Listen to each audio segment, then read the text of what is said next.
So, in the book, you said the third day after getting back from Vegas, you guys met up with Zip in L.A.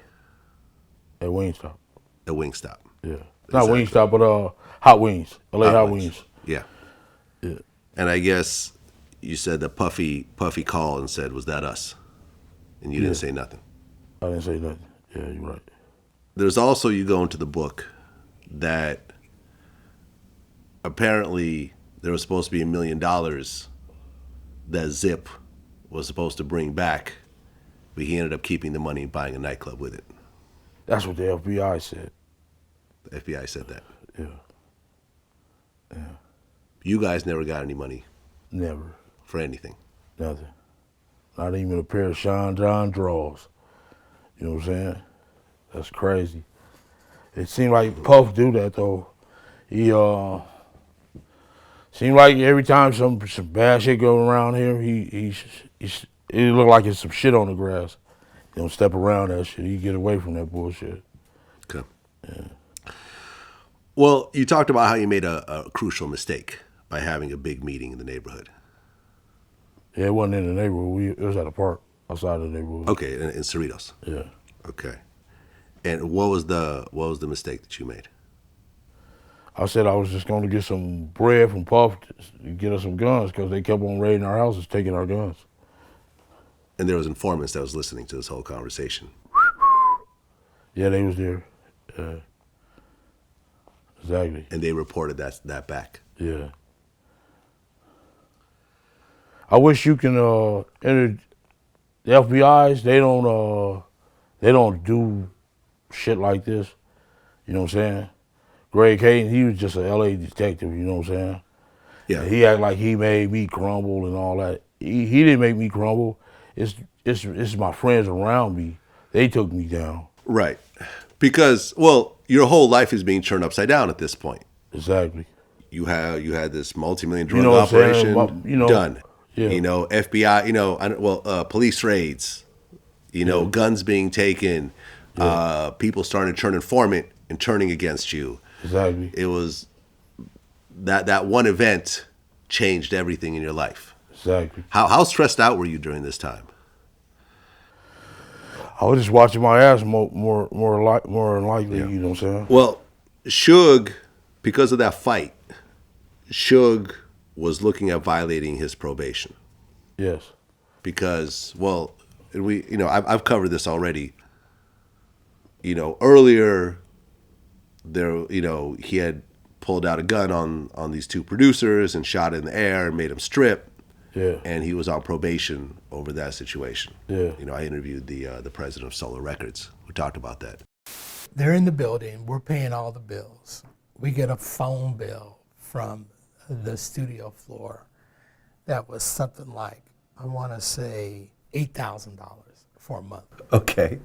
So Griffey calls Suge in, and he says, look at this bill. This is ridiculous. If you can't get those knuckleheads down there to stop using the phone, I'm going to throw you out.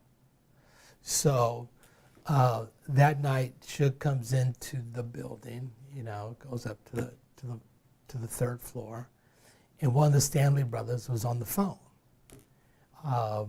And I wasn't there, so this is what was reported to me, that he asked the guy to get off the phone, and he said, and I think the Stanley brothers had been part of the world-class wrecking crew, and they were actually there to try and get Dre, who by then is becoming known as a hit producer, to do something for them.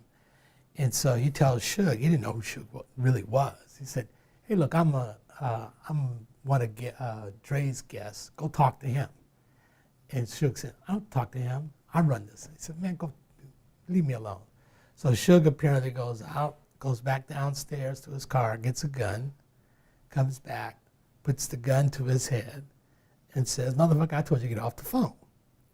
So then he hangs up the phone, and Suge takes him into the major room. We had the studio, we had a big, it was a big studio, because we constructed it in the days when you made records with musicians. And so, in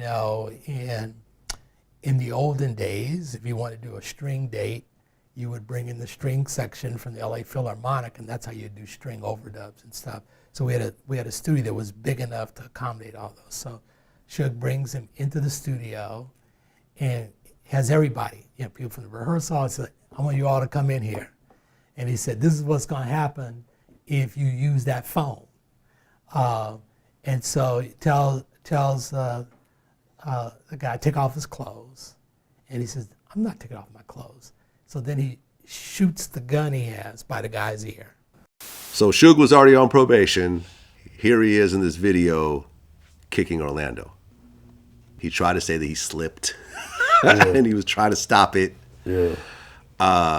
But he actually paid Orlando $60,000 to testify that Suge didn't do anything. Yeah, he paid us, yeah. And did that kind of ease the tensions in Compton?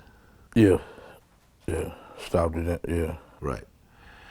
Seemed like the fucking mayor, everybody, you know what I'm saying? They had put the Bloods had put down the power moves in Compton. They had the city hall, they had the fucking police department.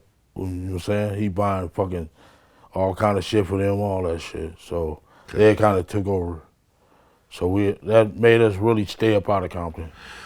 Well, even though Orlando testified on Suge's behalf, Suge was still found guilty. Yeah. He still violated his and probation. that really like crashed death row once he got violated, yeah. Right. So basically everybody lost. The three head dudes lost. Two of us lost and one's still going. Okay. And that's Puff.